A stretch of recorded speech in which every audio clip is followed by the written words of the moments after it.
Hello, this is Sierra, and welcome to another video, and welcome to the final part of the Hermit Rescue, which is a lovely world and Hermitcraft fanfiction. This is not canon, nor probably will never be canon, but that's fine. Yeah. If you haven't watched the rest of the parts, be sure you do so, because spoilers. And, there's no point reminding you to watch I-1 because, well, at this point the spoiler is over. But the spoilers, they're there because it takes place after I-1. So yeah, if you want to know what happens there, be sure to watch Stampy's video, I-1. And yeah. Yeah, and you might want to watch Tragic Day because something in I-1 doesn't make sense, but let you watch Tragic Day. And then Remembering. And then New Caves. Even the top 10 ray tracing video had it. I feel like I was one of the only few that spotted that one. Oh. Most of them didn't see it. Because most of them didn't see it to the end. Which is nice, but besides the point. You want story, I give you story. Let's give people what they want. 5 minutes passed before I finally got a response from Chris, confirming what I had hoped as I got up from the makeshift chair that I created and walked over to the ladder and climbed up a part way and peeked in, seeing both Hitchhiker and Beaver Dash sound asleep. They wouldn't wake up easily, as I remembered how they told me someone had come in during one night and destroyed the time manipulator machine that they had planned to use against Stampy. They didn't know who it was or how they'd managed to get in undetected, but if that was true, I had a feeling I could sneak the hermits away without them noticing. The only problem after that would be the other spies, who would no doubt wake them up immediately when they realized what was going on. I had to be careful. I climbed the rest of the way up and quietly went to one of the chests by a brewing stand. I peeked inside to find a splash potion of invisibility, and had a pretty short duration. Probably would be enough to get everyone out, including myself. I took the potion and slipped it into my pocket, looking over at the sleeping forms to target Beaver Dash and Skilled Roses, roaring at her head. These people had given me so much. A shelter, a home, a family. Yet here I was, going against their wishes, to help people I didn't even know. What was I doing? What was I thinking? What if I got caught? I took a deep breath and shoved all the questions back down. I could do this. They wouldn't suspect it was me.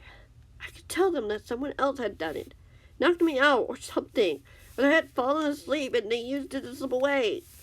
There were so many ways I could get around this. I had done it before. Why couldn't it work now? I quietly walked back over to the ladder and quietly climbed back down. I had to reach the bottom, seeing the hermits were fast asleep, lying on the cold cobblestone floor. I went over to Green's cell and unlocked it, carefully shaking him awake. Why does it say that? What? Green asked before I quickly put a finger over his lips to quiet him. Hitchhiker and Beaver Dash are asleep. Chris is waiting for us at the park, I said quietly.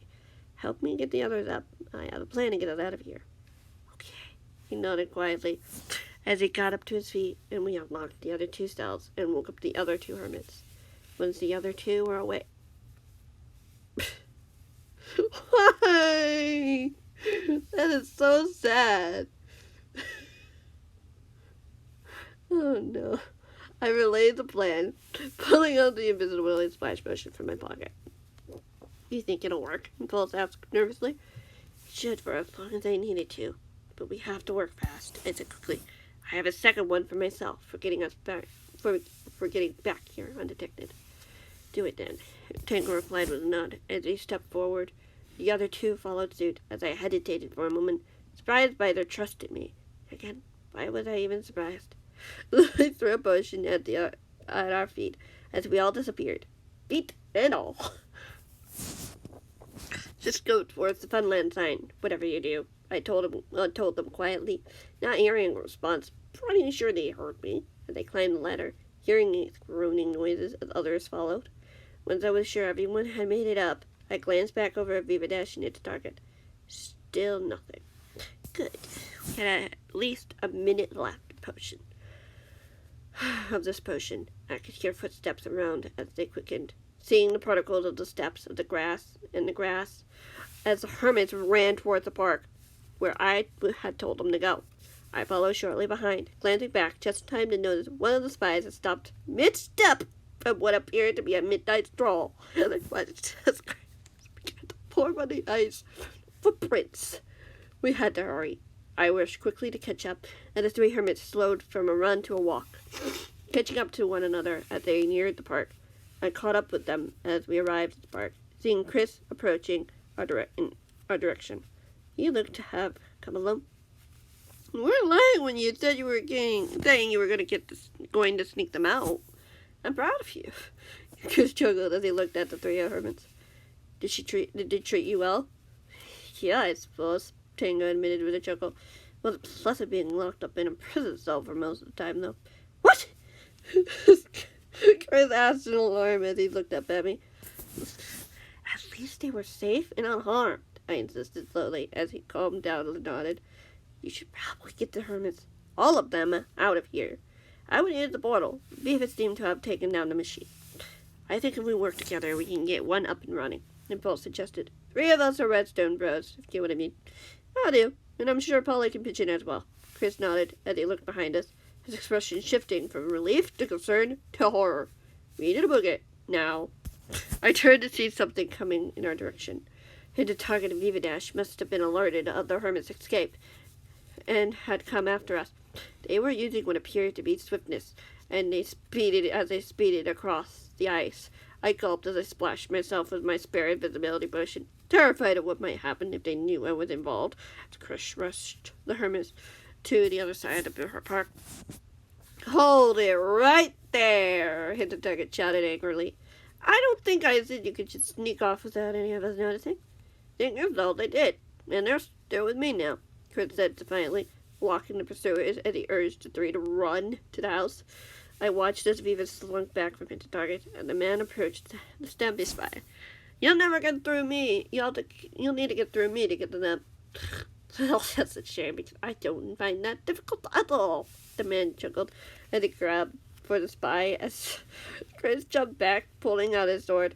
I wasn't paying attention to the fight as I looked up to see Viva swiftly running toward the other hermits. Panic filled me as I began to run, hoping to catch up with the others as I weaved around the buildings, hearing them shouting to each other to keep running. If only I had gotten a swift potion as well, then maybe they would have a chance. I watched this group gain speed towards the trio as they desperately tried to weave around the buildings in the hopes of slowing her down. Slowly catching up, but I could see I wouldn't be able to catch them in time.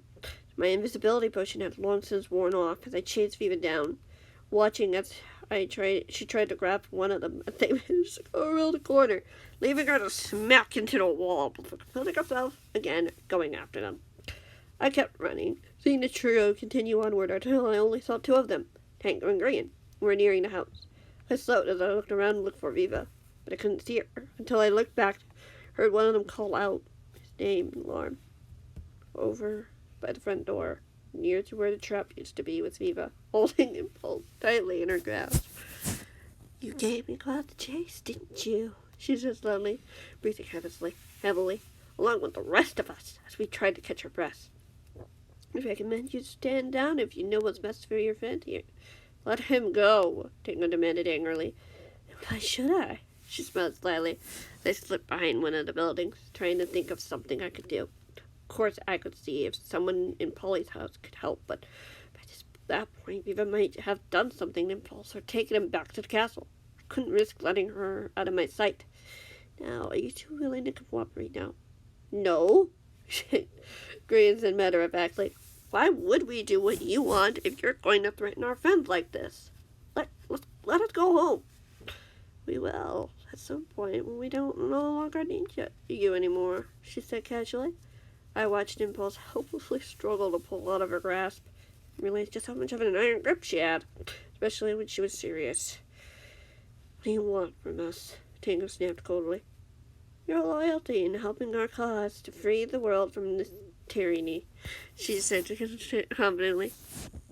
So that you and his target can rule? I'm not sure I want that fate for this world, Korean retorted. Doesn't seem fair. We had no part in this. You do now, she replied with a smile. If you don't, you won't see our friend ever again. Don't listen to her. I'll be fine, Impulse insisted as Viva gave him a warning glare. The hermit was faced, though. I couldn't be so sure if he knew whether or not he would be fine. I declaimed. Since after this, I might not have the power to prevent anything horrible happening to him. Strange silence fell. They all waited for someone to do something, anything. Tango and Green exchanged glances at each other for a moment as I surveyed the area, looking up just as I saw someone lurking on the roof. A smile appeared on my face to look back down to the scene before me as I met my gaze with Impulse. He must have seen me. Hermit returned the smile, though it was a bit confused, as glass shattered from beside Viva as she yelped with surprise, letting go of Impulse as the Hermit ran over to his friends as William stood beside the woman. What? How? She asked quickly as she heard someone clear their throat behind the door as it opened. Stampy! I don't appreciate you threatening our guest in my front door, the cat said simply. She started before she let out a heavy sigh before splashing Stampy with something.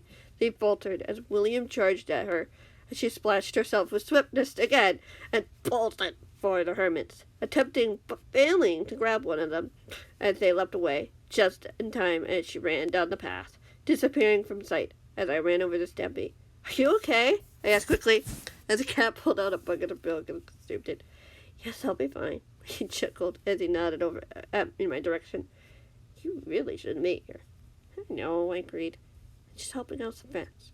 That's good, he replied with a smile, as he looked over towards the three hermits. Polly's working on a portal to get you guys home.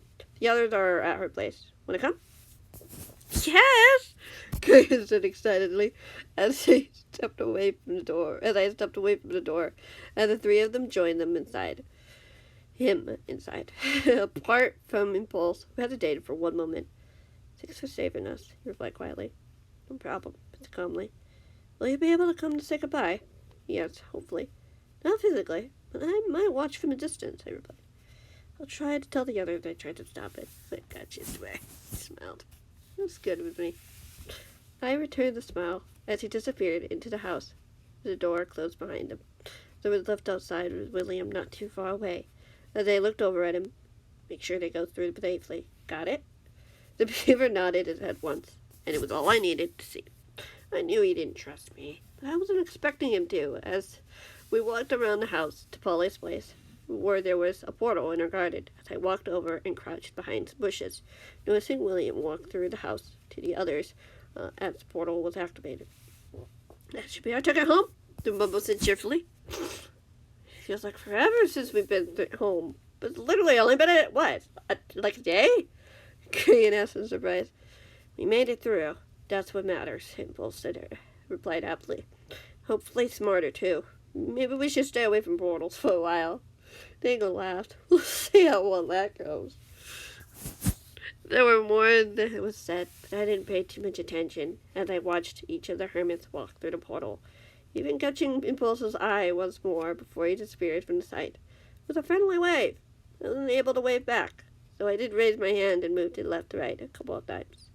I could feel myself grinning as I slipped away from the garden, vanishing from sight as I headed back to the castle, knowing there would be a lot of explaining to do.